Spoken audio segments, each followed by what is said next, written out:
Hey, it's Dr. T, and in episode 2, we're tackling the question, what is globalization and how does it affect me? And I wanted to start with this one because globalization is a word that's been thrown around a lot in our politics.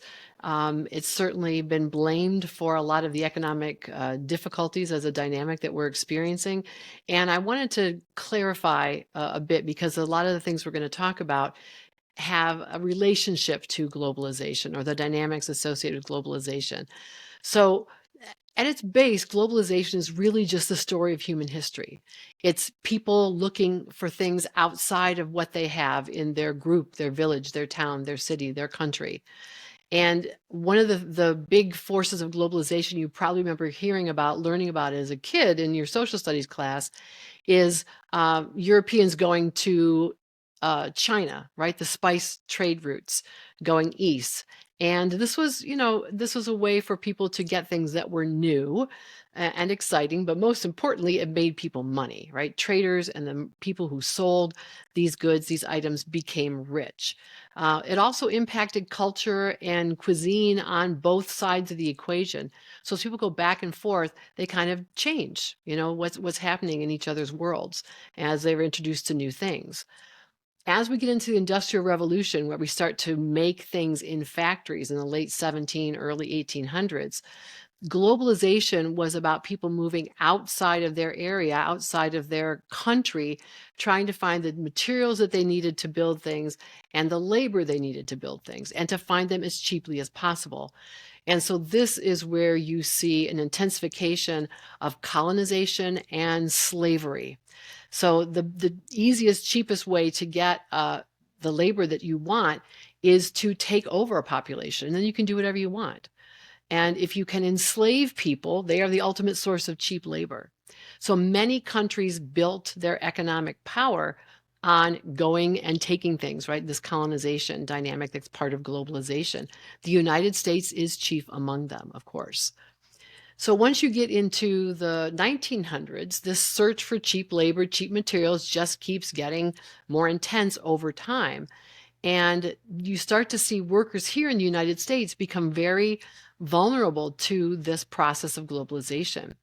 And so you've got in the 1900s, in the early part, you get unionization, you get good manufacturing jobs that pay good wages, especially in what we call the Midwest now, right? Michigan, Ohio, Pennsylvania, Wisconsin, that area.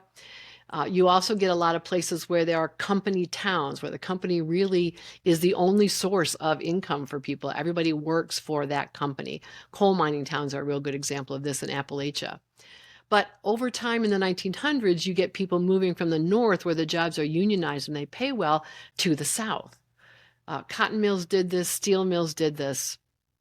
Eventually, moving through the mid part of the 1900s into the later part of the 1900s, you see that start to go overseas. The labor isn't cheap enough in the South for people to feel like they're making enough profit or being competitive in an increasingly global economy where goods are coming in from other countries.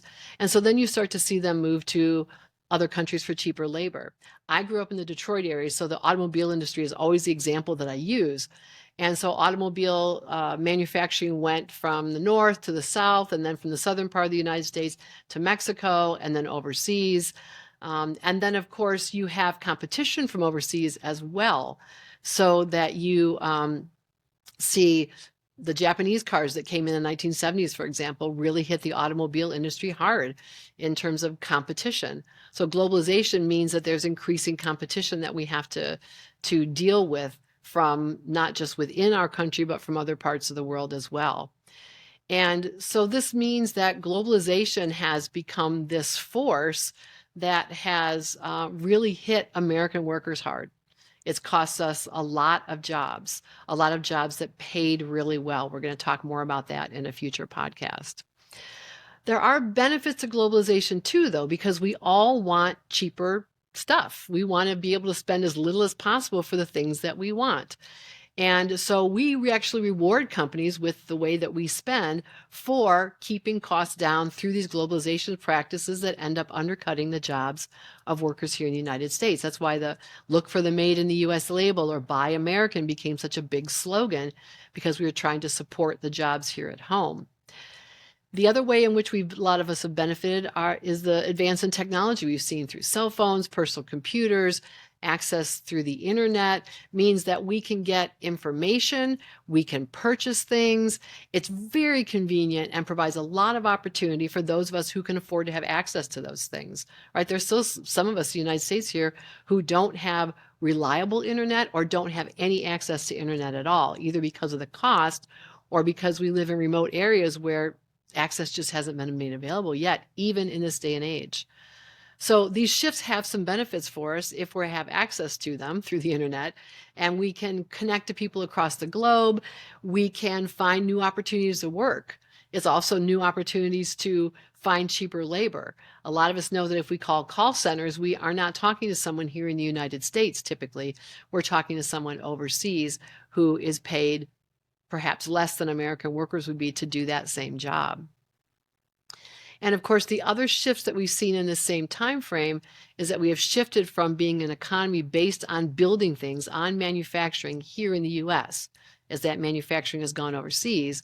We have shifted to what we call knowledge-based industries, work that can be done almost anywhere if you have that connectivity. So again, it does provide opportunities for people who have the skills and the education and the ability to connect through technology to do all kinds of different things that they wouldn't have been able to do before. So globalization as a dynamic cuts both ways. It provides opportunities, but it has brought dramatic economic changes to the United States, and there are a lot of people who have been hurt by them. As I said, we're going to talk more about this in upcoming episodes, so stay tuned. And questions, comments, please feel free to drop them below.